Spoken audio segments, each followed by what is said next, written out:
A eleição de Donald Trump nos Estados Unidos, a saída do Reino Unido da União Europeia, a guerra na Síria, o acordo de paz na Colômbia, a morte de Fidel Castro, o destino de Cuba e o futuro das esquerdas na América Latina. Hoje o programa faz um balanço dos principais fatos políticos internacionais no ano de 2016. A análise é do cientista político e professor de Relações Internacionais, Oswaldo Deon. Bem-vindo, Oswaldo. Prazer, Vivian. Deon, vamos começar pelo Brexit, né? Pela saída da Inglaterra, do Reino Unido, da União Europeia. Qual que é o impacto disso para a União Europeia, para a geopolítica? Bom, o Reino Unido é centro financeiro da União Europeia e dos mais importantes Estados-membros desse bloco regional que começa nos anos 50. A saída do Reino Unido significa não apenas uma espécie de retomada do nacionalismo europeu, e em especial na Inglaterra, nos demais estados que compõem o Reino Unido, mas também uma forma de sinalizar para toda a Europa um problema que ocorre, que tem raízes num ambiente hostil frente aos imigrantes, que chegam até o continente europeu, da mesma forma também que a perda progressiva dos postos de trabalho em função daquilo que eles sentem que teria como causa a globalização. Então nós temos... É uma expectativa aí de crescimento da xenofobia. Exatamente. Então a aversão aos imigrantes, da mesma forma também que uma espécie de desplugamento desse mundo globalizado dos anos 2000, mostra que há reflexos não apenas em toda a Europa, mas em todo o mundo. A gente pode encontrar essas forças ou esse tipo de demanda em vários lugares do mundo. A gente pode observar isso nas eleições nos Estados Unidos, a gente pode encontrar também em todas as Américas, da mesma forma que na Ásia. No Oriente Médio, né, nós temos muitos assuntos, infelizmente nós não vamos poder nos deter mais profundamente em cada um deles, mas então por isso que eu já estou saindo da Europa e indo para o Oriente Médio. No Oriente Médio, quais as perspectivas do conflito da Síria, o que se pode esperar, inclusive com uma ação mais incisiva da Rússia? Bom, nós temos uma tragédia humanitária na Síria, nós temos o aumento dos combates, não é? Numa luta, especialmente das forças leais ao regime de Bashar al-Assad, em aliança com a Rússia, no intuito de poder retomar algumas cidades que estavam sob domínio do Estado Islâmico. Então isso tem, especialmente em Alepo, demonstrado toda a tragédia humana, todas as limitações da comunidade internacional, no intuito de poder conter um evento, uma guerra, uma situação dramática, uma situação em que as demais potências do mundo têm entrado apenas para poder criar uma espiral ascendente de conflitos e morte no Oriente Médio. Isso tem impacto no mundo inteiro, isso tem impacto nas relações entre os Estados Unidos e a Rússia, isso tem problemas no Oriente Médio em especial, isso afeta todas as relações dos países que têm o Oriente Médio, como a França, como o Reino Unido, como toda a União Europeia, que tem interesses diretos no que diz respeito ao Oriente Médio. E também mostra os limites do direito internacional humanitário, porque o que nós estamos vendo lá é não só um massacre, um genocídio, uma situação dramática e que nós todos imaginávamos que tivéssemos instrumentos para poder conter essa situação que acontece na Síria, especialmente na cidade de Alepo. E não há. Bom, o que a gente pode observar é que as potências parecem que entraram num jogo em que, aparentemente, aqueles que estão ainda em Alepo, aqueles que estão na Síria, não são uma variável determinante para os resultados. Portanto, a ideia é pensar a partir do regime de Bashar al-Assad, e não dos sírios, e não dos cidadãos de Alepo, e não daqueles que ficaram em Alepo. Milhões de sírios se deslocaram para a Ásia, milhões de sírios foram para a Turquia ou para a Europa, e esses, pelo menos, né, aqueles que se salvaram da travessia no mar Mediterrâneo, estão buscando uma outra vida. Mas aqueles que ficaram lá, aqueles que estão tentando resolver os problemas dentro da sua nação, estão vivendo uma situação em que parece que as Nações Unidas, da mesma forma de que as agências humanitárias e os vários estados do mundo, também o Brasil, não tem hoje muito interesse em resolver essa situação. Uma notícia essa semana aponta para esse nível de desesperança da sociedade síria, especialmente das mulheres. Há rumores de que as mulheres estão se suicidando para evitar serem estupradas, abusadas, atacadas quando da chegada do exército sírio em Alepo. Todos os dias nós recebemos vídeos... É da quarta-feira dessa semana. Todos os dias nós recebemos nas redes sociais vídeos trágicos da Síria. Todos os dias nós vemos professores, mulheres, crianças. Todos os dias nós estamos sendo inundados, não é, por algo que nós imaginávamos que fosse tão distante de nós e que aparece na tela de um smartphone aqui na sociedade brasileira, em vários lugares do mundo, mas isso, infelizmente, não conseguiu sensibilizar a comunidade internacional. Inclusive aquele menininho, né, coberto de pó, ferido, que foi retirado de escombros em Alepo. Né? Exatamente. A notícia do ano, né, que para o mundo, né, que foi a eleição de Donald Trump. Cercada de muitos temores, né, os analistas internacionais têm muitos temores com a eleição dele. Por quê? Por que esses temores? O que você destacaria que explica a preocupação com a eleição de Donald Trump para a presidência dos Estados Unidos? Bom, Trump representa não apenas um político de direita, ele também foi contra o próprio Partido Republicano. Ele foi contra o establishment do Partido Republicano, não apenas contra o Partido Democrata, mas também contra tudo aquilo que talvez fosse, na cabeça de vários analistas, inclusive dos Estados Unidos, estável, que tivesse sido construído ao longo do tempo da trajetória dessa bela república, que são os Estados Unidos da América. Mas o que ele fez na campanha, todo o seu discurso, fez com que muitos analistas mudassem, não só a maneira pela qual eles passaram a entender o sistema político dos Estados Unidos, mas as chances de Donald Trump mudar completamente a maneira de poder encarar não só os demais atores políticos, como também os atores internacionais, os internos e aqueles internacionais, em função de uma campanha virulenta contra, por exemplo, os imigrantes, aqueles que estão ilegais nos Estados Unidos.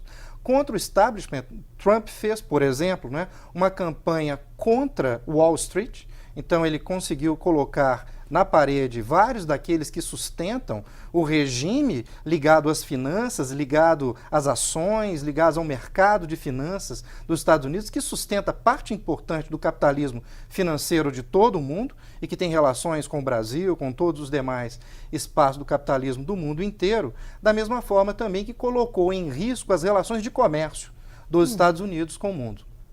Os Estados Unidos são centrais no regime internacional de comércio, são centrais no que diz respeito, por exemplo, ao estímulo que deve ser dado para poder melhorar o ingresso de produtos de vários lugares do mundo, não apenas naquele mercado, mas em vários mercados do mundo. Então essa estratégia anti-globalização, contra o comércio internacional, essa perspectiva de poder afugentar aqueles que construíram a glória e a riqueza dos Estados Unidos, porque é um país de imigrantes, é um país de fluxos migratórios representativos e é um país que conseguiu construir tudo aquilo que obteve ao longo desse tempo, não é? Pelo pluralismo e pelo multiculturalismo. Então, essa tentativa de poder reduzir os Estados Unidos àquilo que eles eram há 300 anos atrás, choca muito realmente os analistas internacionais. Agora, como é que você relaciona a saída do Reino Unido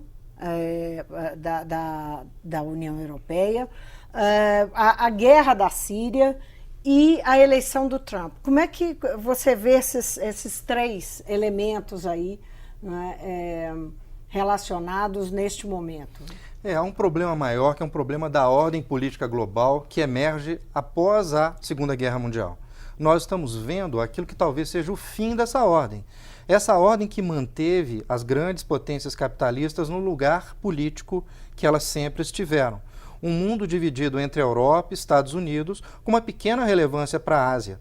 Então esse era o mundo que emerge ao final da Segunda Guerra Mundial. O mundo que nós estamos vivendo é um mundo que aumenta o poder da Ásia, é um mundo em que há uma diminuição bastante grande das instituições liberais que foram produzidas ao final da Segunda Guerra Mundial e uma diminuição bastante grande também da força das instituições internacionais, que regularam, ao longo desse período, o comércio, as finanças, as questões ligadas, por exemplo, aos regimes internacionais, que as potências tanto se aproveitaram desses regimes, para poder manter a maneira pela qual a ordem emergiu, a ordem foi construída ao final da Segunda Guerra Mundial. Então nós estamos vendo o início de um outro tipo de ordem política. Talvez uma ordem política que os Estados Unidos não estejam mais no centro, sozinhos. Talvez seja uma ordem política em que não há espaço, por exemplo, para uma articulação entre a Europa e Estados Unidos, em função, por exemplo, daquilo que aproxima o Brexit, daquilo que tem a ver com os Estados Unidos, que são forças nacionalistas. Nós não estamos vendo mais as forças que construíram os fluxos e os elos maiores entre as nações. Nós estamos vendo forças que desintegram essa perspectiva global e que colocam em primeiro plano a perspectiva nacional, nacionalista. E onde entram aí China e Rússia? Bom, o que a gente pode observar na China e na Rússia são forças que não são exatamente capitalistas, no sentido estrito daquilo que o capitalismo significa, e que redesenham o mundo, seja pela força da Rússia, mas também pela própria agressividade que os russos têm, especialmente em relação à Europa, seja pelo dinamismo econômico da China. Os chineses sinalizam outro tipo de ordem política global, mas eles não dizem exatamente que tipo de ordem é essa. Se nós, como um Estado, por exemplo, latino-americano, devemos nos aproximar da China ou devemos nos aproximar dos Estados Unidos, depende também da maneira pela qual a própria China vai apresentar que tipo de ordem ela quer construir em um mundo com tantas oscilações, com tantas dificuldades como nós estamos vendo no presente. Agora, a questão do acordo das mudanças climáticas, a eleição de Donald Trump também coloca ele em risco, porque ele sinalizou nesse sentido. Sim, né? Um acordo que acaba de entrar em vigor, né? Agora no mês de novembro. Isso, os acordos que foram definidos, né, na COP21 em Paris, em novembro e dezembro do ano passado, estão sendo ratificados por vários estados, parte no mundo inteiro, foram ratificados nos Estados Unidos, da mesma forma que na China, mas a campanha republicana foi uma campanha que colocou não só o acordo global, mas também a própria ideia de mudanças climáticas em xeque.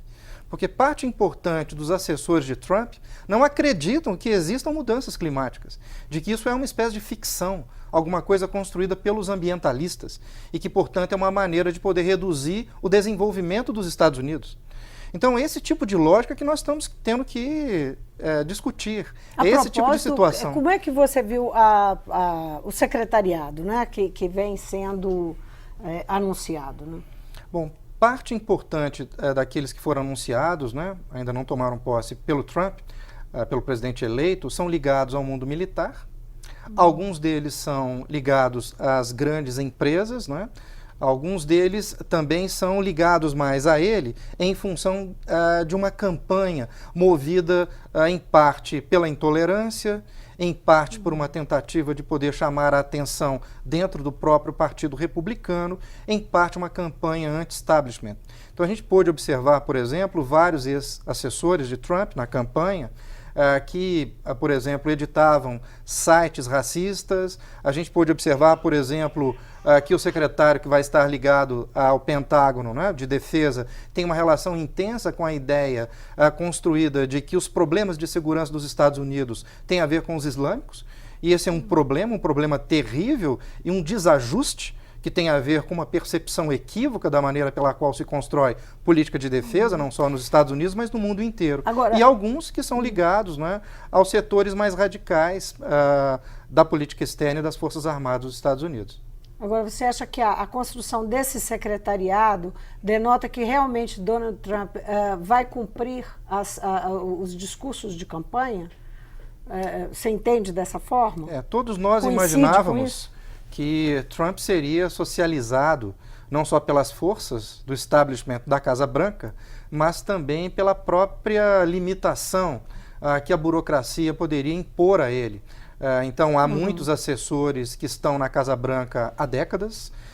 Existem também aqueles mais realistas, empresários e analistas de política externa dos Estados Unidos, aqueles grupos de interesse que precisam do internacional, para que pudesse haver uma diminuição da intensidade das preferências que foram sinalizadas na campanha. Mas as indicações dele, tanto para o secretário de Estado, para o secretário de Defesa, para a secretária de Comércio, para aqueles que vão estar nas Nações Unidas e também mais no ambiente da Casa Branca, não sinalizam para um arrefecimento dessas forças tão destacadas. Que o tom vai continuar alto como estava na campanha. É bem provável, viu? Vamos falar um pouquinho de América Latina, né? O governo da Colômbia firmou um novo acordo de paz depois daquele acordo que saiu, mas que não foi referendado, surpreendentemente não foi referendado, né, pela população colombiana, o acordo de paz com as Farc. Qual que é o significado dele e a perspectiva de realmente esse acordo solucionar essa pendência, essa questão interna da Colômbia, que se arrasta há tantas décadas, né? Uma guerra não declarada, né? O presidente Juan Manuel dos Santos, ele acaba de receber o Prêmio Nobel da Paz. Então esse é um grande evento. Talvez tenha sido o maior evento da América Latina, comparável à situação do impedimento da presidente Dilma, que tem a repercussão no mundo inteiro.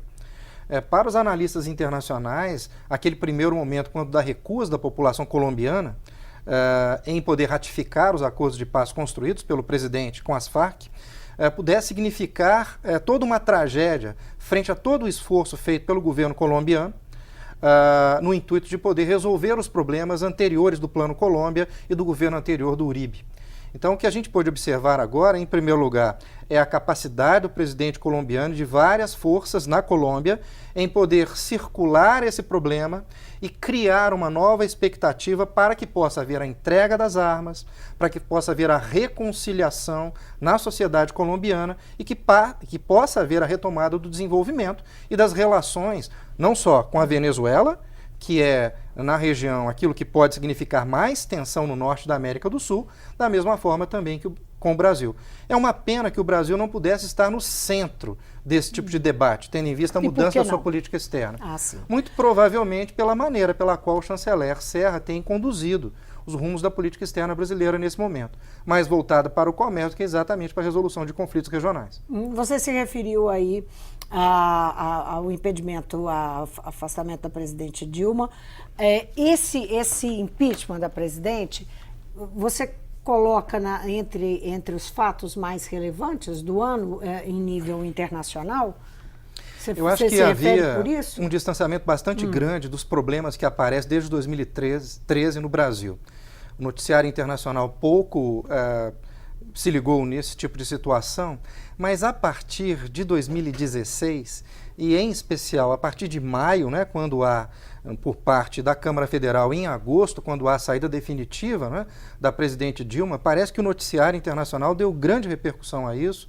Os analistas internacionais, presidentes, né, primeiros ministros, chanceleres, todos realmente prestaram muita atenção naquilo que estava acontecendo aqui, pelo tamanho do Brasil e também pelo tamanho do problema. Não só porque foi uma presidente eleita com milhões de votos, mas que estava passando por um processo que muitos sabiam que poderia chegar na situação que nós estamos vivendo hoje no Brasil, que é uma situação em que há muita pressão sobre as instituições, onde há muitos problemas no relacionamento entre as instituições. A gente pôde observar recentemente os problemas entre o Legislativo e o Judiciário, e não é qualquer Judiciário, é o Supremo Tribunal Federal, não é? E isso gerou uma série de repercussões também que o mundo inteiro foi não pego de surpresa, porque já vinha acompanhando essa situação, mas da demonstração da fragilidade da democracia e das instituições no Brasil. Nós todos, a partir dos anos 80, com a transição, esperávamos mais do sistema político brasileiro. Da mesma forma que os analistas internacionais brasilianistas também esperam. Eles esperam que nós, por sermos por imaginarem que nós fôssemos uma sólida democracia de mais de 220 milhões de habitantes, pudéssemos transpor essas dificuldades de uma maneira um pouco mais altiva do que nós estamos conduzindo o problema. Te preocupa um desarranjo institucional? Há um problema do peso do Brasil na América do Sul, há um problema do peso do Brasil nas relações Sul-Sul. Então a gente pôde observar, por exemplo, que houve uma diminuição bastante clara da importância relativa do Brasil na América do Sul, na América Latina. A gente pode observar, por exemplo, experiências como a CELAC, experiências como a Unasul, que foram e são muito importantes no que diz respeito à concertação política e nos aspectos de segurança para a América do Sul, em que elas aparentemente passam por um momento de grande distanciamento da diplomacia brasileira. Você diria que o Brasil está saindo menor por causa da crise interna, saindo menor lá fora? Crises internas trazem muitas dificuldades do ponto de vista da inserção internacional, mas essa crise fez com que houvesse uma diminuição brutal do tamanho do Brasil do mundo. Então não é só uma avaliação daquilo que acontece no Brasil no mundo, é uma diminuição das expectativas daquilo que o Brasil pode representar, seja pela inovação, pela criatividade que nós brasileiros podemos oferecer no mundo, mas também, por outro lado, uma espécie de, como é que eu diria, um anticlímax daquilo que o Brasil representou nos anos 2000, nos anos 2010, para todo o mundo. Uma espécie de sopro de esperança daquilo que poderia significar, não só de relações mais pacíficas com os nossos vizinhos e com o mundo, e daquilo que podia significar também de um papel de questionamento da ordem política global, da ordem econômica global, com vistas ao desenvolvimento dos Estados do Sul. A morte de Fidel Castro, né, o que significa? Se significa um fim próximo do socialismo em Cuba, e o que efeitos trará para Cuba, e o que se pode esperar, né? 2015 e 2016 foram muito importantes para o restabelecimento das relações entre Cuba e os Estados Unidos. Então, o presidente Obama esteve em Cuba, isso foi algo muito importante. Há uma embaixada dos Estados Unidos operando em Cuba no momento, da mesma forma que o regime de Havana tem uma embaixada em Washington. Da mesma forma que também vários tipos de controles econômicos que eram, no passado, uma espécie de escudo frente às limitações econômicas do próprio regime cubano, parte delas foi levantada, né, essas limitações, e parte dessas limitações também hoje tem um outro significado, que é um significado do avanço e das pressões dentro do próprio regime. O regime hoje tem uma situação muito difícil, né? Pelo fato de que o seu líder, seu maior inspirador, perdeu a vida, deixou de existir nesse momento. Ele significava uma limitação também bastante grande para o próprio regime. Aquilo que Fidel não gostava, o regime tinha muita dificuldade de poder incorporar do ponto de vista de mudança. E acho que as manifestações recentes, após a morte de Fidel, sinalizam de que parte importante da população de Cuba quer manter o regime como o regime está. Eu imagino que o regime vai sofrer transformações, eu imagino de que as pressões de fora para dentro vão ser muito grandes em função da perda de Fidel. Mas, ao mesmo tempo, também existem forças em Cuba que querem renovar o regime. Mas renovar não de fora para dentro, de uma forma incontrolável, mas de uma forma que o próprio regime saiba como romper todas as amarras ideológicas dos anos 50, que se prolongam, né? Ao mesmo tempo tentando melhorar o padrão de vida dos cubanos. Também, então, falar em fim de socialismo é simplista, né? Nesse caso, sim, porque há tantas forças que defendem reformas no modelo econômico e também social de Cuba, quanto também há forças que tentam suplantar esse tipo de regime. Chama muita atenção a distância do Brasil desse tipo de situação. Mais uma vez, o Brasil é muito relevante para todas as Américas e ele não pode ser colocado apenas como um país grande economicamente. O Brasil ou é um país grande politicamente ou não será um país grande economicamente. Qual que é o impacto da morte do Fidel para as esquerdas, especialmente as esquerdas na América Latina?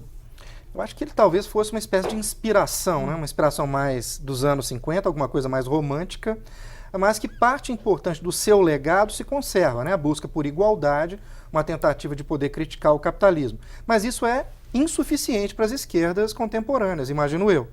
Da mesma forma que tanto para aqueles que lutam... As esquerdas, inclusive, que estão fragilizadas na América Latina, né? Exato. Para aqueles que lutam por liberdade. Então, por exemplo, a gente pode observar que na Nicarágua, que era um regime que tinha uma forte relação com Cuba, o que a gente pode observar é uma tentativa de fechamento político da Nicarágua. A gente pode observar, por exemplo, nas Américas, em especial na América do Sul, uma diminuição da intensidade eleitoral das demandas de esquerda. Então, mesmo que o regime boliviano se sustente, o regime equatoriano se sustente, nós temos problemas no Brasil, há problemas na Argentina e outros países da região.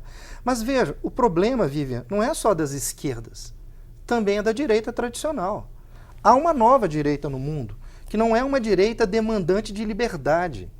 Não é apenas uma direita que se afronta com a igualdade. É uma direita que não mantém aquilo que a centro-direita, que emerge ao final da Segunda Guerra Mundial, construiu ao longo do tempo. Nós não temos mais líderes como Adenauer, por exemplo, na Alemanha, e Angela Merkel tenta sustentar esse legado de Adenauer.